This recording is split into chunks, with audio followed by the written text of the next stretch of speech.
Hi hello guys, இது எங்கள் ட்ரிப்போட second டேயோட video.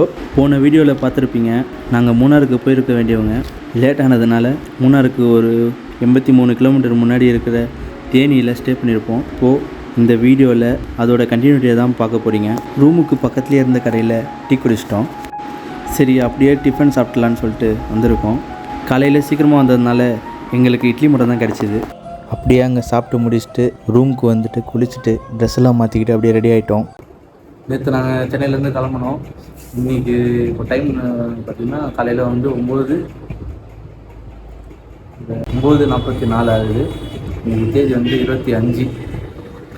நேற்று என்ன பண்ணோம், நாங்கள் காலையில் ஒரு 5:30 மணிக்கு எழுந்து 6 மணிக்கு கிளம்பி வந்தோம். அப்படியே நாங்கள் வீடியோ எடுத்துகிட்டு அப்படியே கொஞ்சம் ரெஸ்ட் எடுத்துகிட்டு அப்படியே வண்டி ஓடிட்டு வர தேனிக்கு இப்போ எங்கே இருக்கோம்னா நாங்கள் தேனியில் இருக்கோம். சரிங்களா, 6 மணி 6:30 மணிக்கு எல்லாம் வந்துட்டோம் தேனிக்கு. நேற்று நைட்டே வந்துட்டோம். மூணாறு தான் போகலான்னு நினைச்சோம். நேற்று வண்டி எடுக்கும்போது அதுதான் பிளான். அப்படியே மூணாருக்கு போயிடலாம், மூணாரில் போயிட்டு சரி அப்புறமா 6 மணி ஆயிடுச்சு. சரி, கொஞ்சம் மழையும் பெய்கிற மாதிரி இருக்குது. அதுக்கப்புறம் நம்ம வீடியோவும் எடுக்க முடியாது, போகிற வழியெல்லாம் போய் பார்த்துட்டு போனால் நல்லாயிருக்கும். அதுக்காக வந்து தேனிலேயே நாங்கள் ரூம் எடுத்துகிட்டு நைட்டு தங்கிட்டோம். காலையில் எழுந்து டிஃபன்லாம் பண்ணிட்டு ரெடி ஆகிட்டு 9:40 ஆகிடுச்சு. அப்புறம் பேக்கெல்லாம் அப்படியே வண்டியில் கட்டிக்கிட்டு அப்படியே கிளம்ப வேண்டியதான். அதெல்லாம் அப்படியே உங்களுக்கு பேக் டு வீடியோ அப்படியே காமிக்கிறேன். கிளம்பி வச்சுனாங்க. இப்போ வந்து பைக் கொஞ்சம் செயின் லூஸ் பண்ணிவிட்டு பேக் பண்ணுறோம். அது வீடியோவில் கை மட்டும் பேசுங்க. நானும் இப்போ புல்லட்லாம் ரெடி பண்ணிட்டு ரெடி பண்ணியாச்சு. ஆரன்ஃபீல்டில் வந்து லக்கேஜ் வச்சு பேக் பண்ணுறது பண்ணிடுறோம். நீங்களும் இந்த மாதிரி பைக்கில் ஏதாவது யூஸ் பண்ணிங்கன்னா நான் பண்ணுறது நான் என்ன வச்சுக்கணும் பாருங்கள். இது வந்து பேக் ரைன் போகுது. பக்கத்தில் இருக்க அந்த துணி கடை அந்த மாதிரி கிடையாது. கவர் இந்த மாதிரி கவர் வாங்கிக்கோங்க. இது பேக் மேலே போட்டால் ஒரு தண்ணி உள்ளே வாங்கியிருக்கும். பஞ்சு ரோப்பு ஒரு 2 3 அது இருந்தால் போதும். பேக் வந்து பேக் உள்ளே இருப்பாங்க. இது வந்து இந்த குப்பை கவர் பண்ணி சொல்லுவாங்கள்ல, அந்த கவர் தான் இது. ஏன்னா போன தடவை அப்படியே எடுத்துகிட்டு வந்து இது வந்து தோசமும் போட்டோம், உள்ளே தண்ணி போயிடுச்சு, துணியெல்லாம் நனைஞ்சிருக்கு. அதனால் இந்த கவர் போட்டோம்னா எக்ஸ்ட்ரா கொஞ்சம் ப்ரொடெக்ஷனாக இருக்கும், உள்ளே தண்ணி போகக்கூடாது. அதனால் இந்த மாதிரி நீங்கள் பண்ண கூட பண்ணலாம்.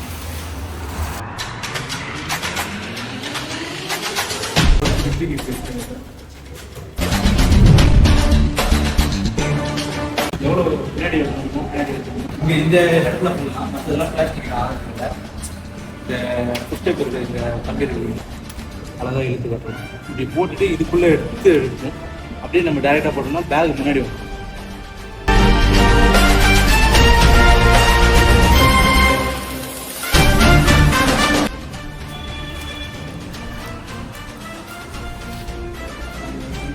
அதுக்கு நல்லா ஸ்ட்ராங் ஆகிடுச்சு.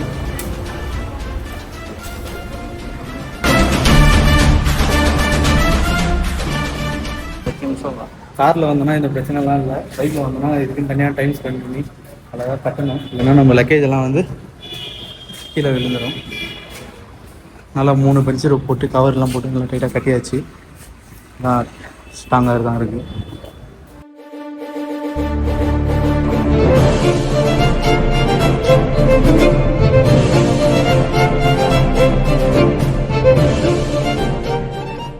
இப்போ பார்த்திங்கன்னா நாங்கள் தேனியிலேருந்து கிளம்பிட்டோம். இங்கேருந்து மூணாருக்கு சரியாக பார்த்திங்கன்னா ஒரு 80 கிலோமீட்டர் இருக்குது. நைட்டு ஃபுல்லாக பார்த்திங்கன்னா செம்ம மழை. நல்ல வேளை காலையில் மழை இல்லை. கிளைமேட் வந்து செம்மையாக இருந்தது. அப்படியே பாருங்கள், மேகமூட்டத்தோட வேறு லெவலில் இருந்தது கிளைமேட்லாம். இதுக்கு முன்னாடி ஒரு 2-3 டைம்ஸ் வந்திருப்போம். வழக்கத்தோடு இந்த தடவை வேகமாகவே காற்று அடிச்சிட்டு இருந்தது. அந்த ஊர்க்காரங்க சொன்னாங்க, போன வாரம்லாம் நல்லா வெயில் அடிச்சிட்டு இருந்தது, இந்த வாரத்தில் இருந்தால் நல்லா மழை ஸ்டார்ட் ஆகிடுச்சு. என்னன்னு தெரியல, இந்த தடவை மழை காலம் வந்து ரொம்ப சீக்கிரமாகவே வந்துடுச்சு. என்னென்னா மழை பெய்யாமல் இருந்தால் நிறைய வீடியோ எடுக்கலாம், அப்படியே ஜாலியாக அப்படியே சூப்பராக போய்கிட்டே இருக்கலாம். மழை பெஞ்சதுனா மட்டும் ரெயின் கவர்லாம் திரும்ப மாற்றிக்கிட்டு கொஞ்சம் வீடியோ மட்டும் எடுக்க முடியாது. அதுதான் கொஞ்சம் இதுவாக இருக்குது.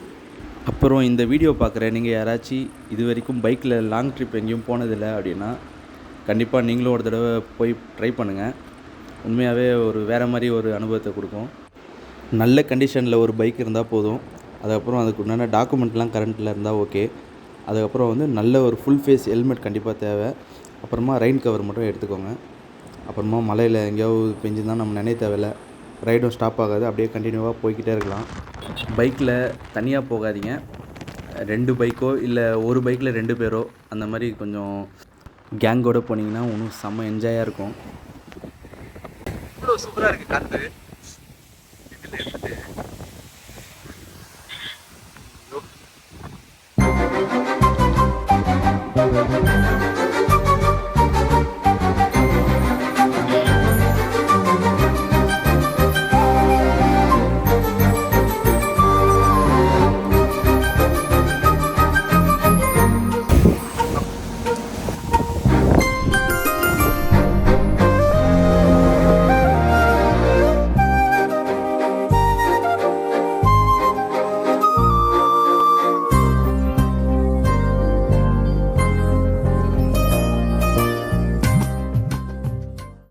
இப்படி போகிற வழியெல்லாம் பாருங்கள், செம்ம அழகாக இருந்ததுங்க, வேறு லெவலில் இருந்தது.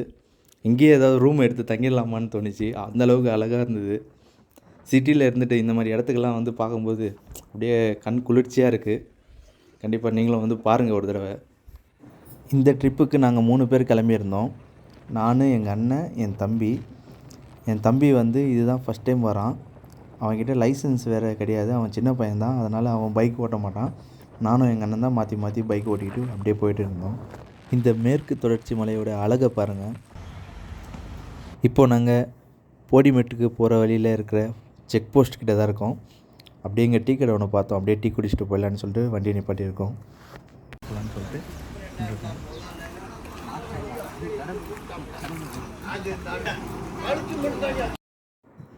அவ்வளோதாங்க, இங்கேருந்து ஹில்ஸ் ஏற ஆரம்பிச்சிருச்சு. சென்னையிலேருந்து இவ்வளோ தூரம் வண்டி ஓட்டிகிட்டு வந்தது வந்து கொஞ்சம் கஷ்டமாக தான் இருந்துச்சு.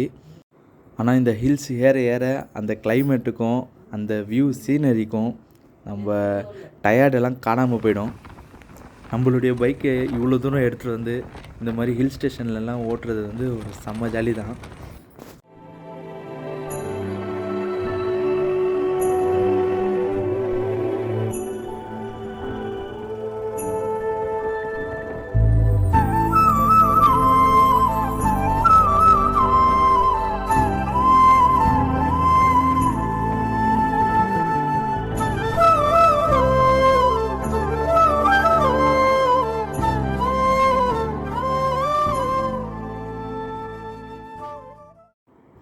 என் தம்பி பின்னாடி உட்காந்துட்டு வந்ததுனால எங்களுக்கு வீடியோ எடுக்கிறதுக்கு வந்து எந்த பிரச்சனையும் இல்லாமல் இருந்தது.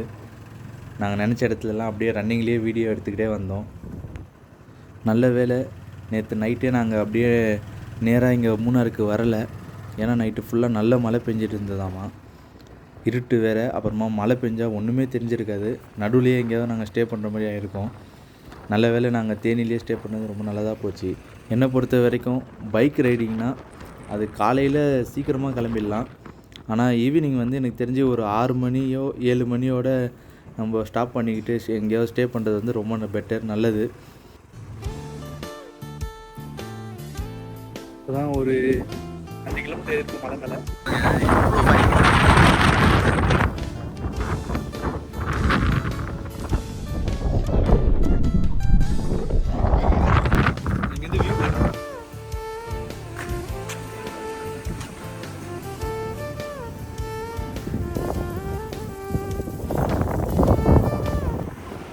இந்த மாதிரி இடத்துக்கு காரில் வரதா இருந்தால் வெதரு கிளைமேட்லாம் எப்படி இருக்கணும்னு பார்க்கணுன்னு அவசியம் கிடையாது.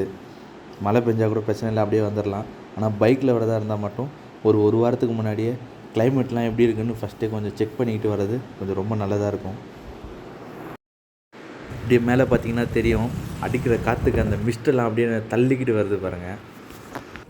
மூணாரை பற்றி சொல்லணுன்னா பைக்கில் போகிறதுக்கு ஒரு சிறந்த இடம்னா அது மூணாறுன்னு சொல்லலாம். ஏன்னா அந்த ரோடு எல்லாமே வேறு லெவலில் இருக்கும், ரோடும் வந்து சூப்பராக இருக்கும்.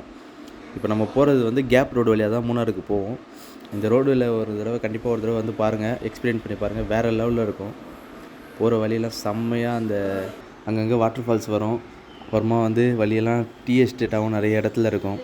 அதெல்லாம் பார்க்குறதுக்கு அப்படியே பச்சை பசேன்னு கண்ணுக்கு குளிர்ச்சியாக இருக்கும் உண்மையாகவே. இந்த இடத்துலேருந்து பார்த்திங்கன்னா நல்லா காற்றடிக்க ஆரம்பிச்சிச்சு. அதனால் அப்படியே பைக்கு ஸ்பீடாக ஓட்ட முடியல, அப்படியே கண்ட்ரோலே பண்ண முடியல. அப்படியே பாருங்கள் எவ்வளோ மரம்லாம் எப்படி ஆடுதுன்னு மட்டும் பாருங்கள், நல்ல காற்று. இவர் மூணார்லேருந்து ரிட்டர்ன் வரவர். இவர்கிட்ட விசாரிச்சுட்டு இருந்தேன். மூணார்லலாம் எப்படி மழை பெய்யுதா என்ன, ஏன் வழக்கத்து மாறா இவ்வளோ காற்றடிக்குது, இப்படி இருக்குது கிளைமேட்டு ரொம்ப அப்படின்னு சொல்லிட்டு அதுக்கு பற்றி கேட்டுக்கிட்டு இருந்தோம். அவர் சொன்னது லைட்டாக கொஞ்சம் ஷாக்காக தான் இருந்தது. ஏன்னா மூணாருக்கு இன்றைக்கி ரெட் அலர்ட் கொடுத்துருக்காங்க அப்படின்னு சொன்னார். இங்கேருந்து ஒரு 5 கிலோமீட்டருக்கு காற்று ரொம்ப அதிகமாக தான் அடிக்குது, ரொம்ப சேஃபாக போங்க அப்படின்ற மாதிரி சொன்னார். அவரும் அங்கங்கே நிப்பாட்டி பொறுமையாக தான் வந்துட்டு இருந்தேன் நானும் அப்படின்ற மாதிரி சொல்லியிருந்தார். திடீர்னு ஒரு சுழல் மாதிரி புயல் காற்று மாதிரி வருது, அவ்வளோ வேகமாக வருது. அதனால் அந்த டைமில் மட்டும் நீங்கள் சடனாக வண்டியை நிப்பாட்டிடுங்க. அந்த டைமில் ஓட்டிங்கன்னா உங்களுக்கு பேலன்ஸ் இல்லாமல் வண்டி கீழே விழுந்துருன்ற மாதிரியும் சொன்னார். அவர் சொன்னது எல்லாத்தையும் கேட்டுக்கிட்டு அதுக்கப்புறம் கொஞ்சம் கேர்ஃபுல்லாக தான் வண்டியை ஓட்டிக்கிட்டு போயிட்டு இருந்தோம். இந்த வீடியோ பார்த்துட்டு இந்த இடத்துக்கெல்லாம் பைக்கில் போகிறது ரொம்ப கஷ்டமோன்னு நினச்சிடாதீங்க. ஏன்னா இதுக்கு முன்னாடி ஒரு 3 to 4 டைம்ஸ் வந்திருக்கேன்னா இந்த மாதிரிலாம் கிளைமேட் இருக்காது, ரொம்ப ஈஸியாக தான் இருக்கும்.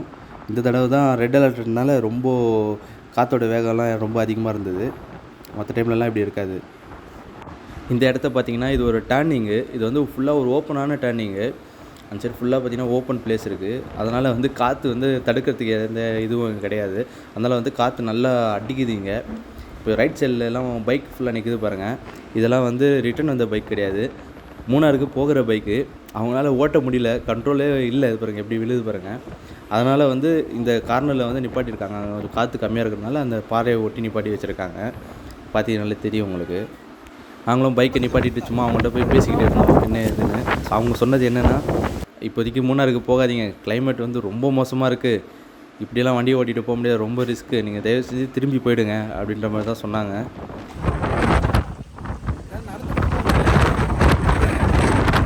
இங்கே எந்த சப்போர்ட்டும் இல்லாமல் நின்றோன்னா ஒரு ஆளை தள்ளுற அளவுக்கு நல்ல வேகமாக காற்றடிக்குது.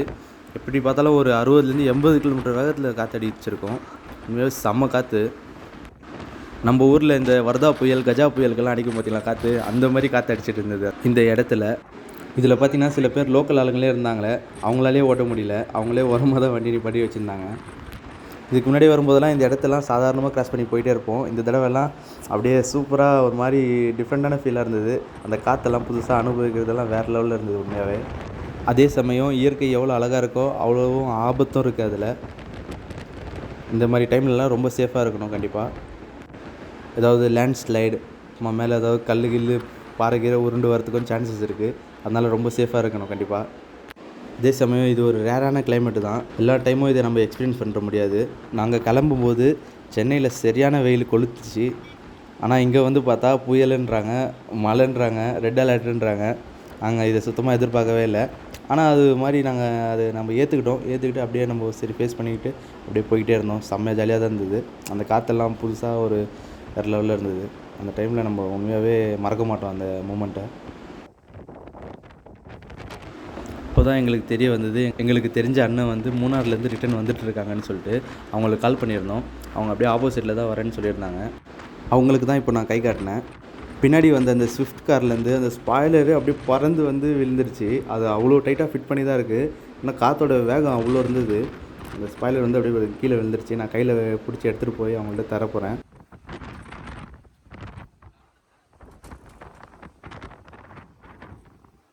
எப்படி காற்றெல்லாம் போதுமா, கிளைமேட்டு பார்த்திங்கன்னா வேறு லெவலில் இருக்குது பார்த்திங்களே அப்படின்னு சொல்லிட்டு பேசிகிட்டு இருந்தோம் அவர்கிட்ட. உங்கள் ட்ரிப்பெல்லாம் எப்படி போச்சு அப்படின்னு சொல்லிட்டு கேட்டுகிட்டு இருந்தோம். அவர் சொன்னது என்னென்னா, நாங்கள் போனதுலேருந்தே ஃபுல்லாக மழை தான், எங்களால் அந்தளவுக்கு சுற்றி பார்க்க முடியல, அதனால் நாங்கள் ட்ரிப்பை கொஞ்சம் ஷார்ட்டாக முடிச்சுட்டு சீக்கிரமாக இப்போ வீட்டுக்கு கிளம்பிகிட்ருக்கோம் அப்படின்ற மாதிரி சொல்லிட்டு இருந்தார். அவர்கிட்ட பேசி முடிச்சுட்டு அங்கேருந்து என்ன பண்ணோன்னா ஒரு பஸ் ஒன்று போச்சு, அது பின்னாடியே அப்படியே வந்துட்டோம். ரொம்ப வேகமாக காற்றடிச்சு அந்த டர்னிங்கை நாங்கள் ஈஸியாக கிராஸ் பண்ணிவிட்டு வந்துட்டோம். கொஞ்சம் தூரம் வந்த பிறகு பார்த்திங்கன்னா ரைட் சைடில் ஒரு வாட்டர் ஃபால்ஸ் இருந்தது. ட்ரிப்போட ஃபஸ்ட்டு வாட்டர் ஃபால்ஸ் அப்படின்னு சொல்லிட்டு பார்த்துட்டு அங்கேருந்து வீடியோ கொஞ்சம்லாம் எடுத்துக்கிட்டு அப்படியே கொஞ்சம் ரிலாக்ஸ் பண்ணிவிட்டு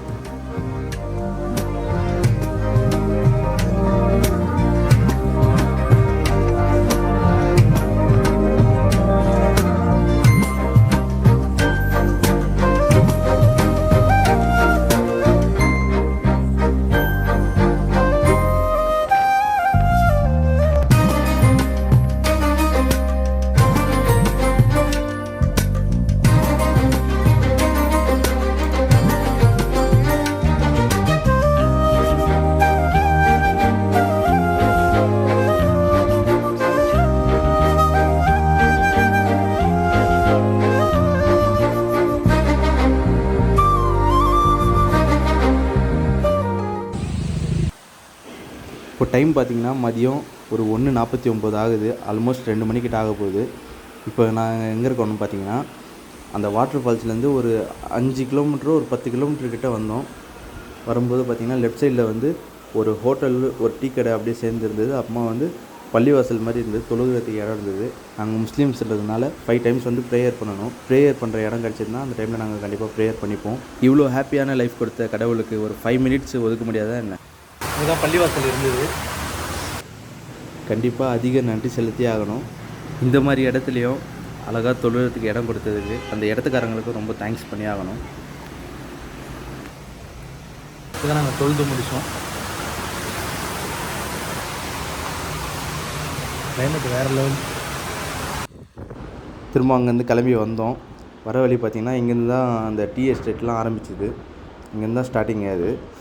அந்த டீ எஸ்டேட்லாம் பாருங்கள், பார்க்குறதுக்கே அப்படியே சூப்பராக இருக்குது பாருங்கள். செம்மையாக இருந்தது. இங்கே கொஞ்சம் வீடியோ ஃபோட்டோலாம் எடுத்துகிட்டு இருந்தது இருக்குது.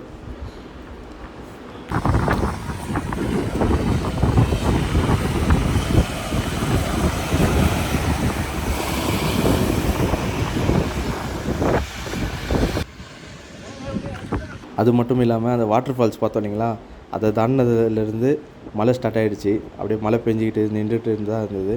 நாங்கள் அங்கேருந்தே ரெயின் கவர்லாம் போட்டுக்கிட்டே அப்படியே வந்தோம்.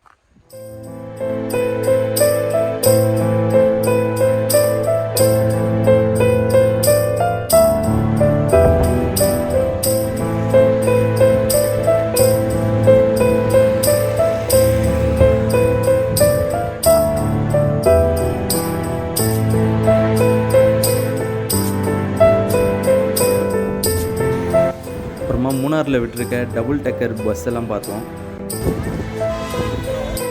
இப்போ நாங்கள் எங்கே இருக்கோம்னு பார்த்தீங்கன்னா, அங்கே வீடியோ எடுத்த இடத்துலேருந்து கொஞ்சம் தூரம் வந்தோம். கேப் ரோட்டில் தான் வந்துட்டு இருந்தோம். இப்போ வந்து நாங்கள் பெரிய கண்ணல் வாட்டர் ஃபால்ஸ் இருக்கு இல்லைங்களா, அங்கே தான் இருக்கோம். இந்த சூரியநெல்லி ரோடெல்லாம் பிரியும் அங்கேருந்து தான்.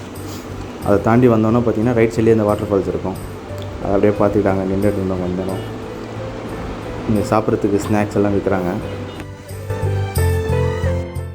இப்போது ஃபைனலாக நாங்கள் மூணாரில் இருக்க ரூமுக்கு வந்து ரீச் ஆகிட்டோம். இந்த வீடியோ வந்து நெக்ஸ்ட் டே மார்னிங்கோட வீடியோ. அன்றைக்கி டயர்டாக இருந்ததுனால நாங்கள் அப்படியே ரூமுக்கு போய் தூங்கிட்டோம். பெரிய கண்ணல் வாட்டர் ஃபால்ஸ்லேருந்து மூணாருக்கு ஒரு 17 கிலோமீட்டர் வந்தது. அந்த 17 கிலோமீட்டரும் நல்ல மழை, எங்களால் வீடியோவே எடுக்க முடியல.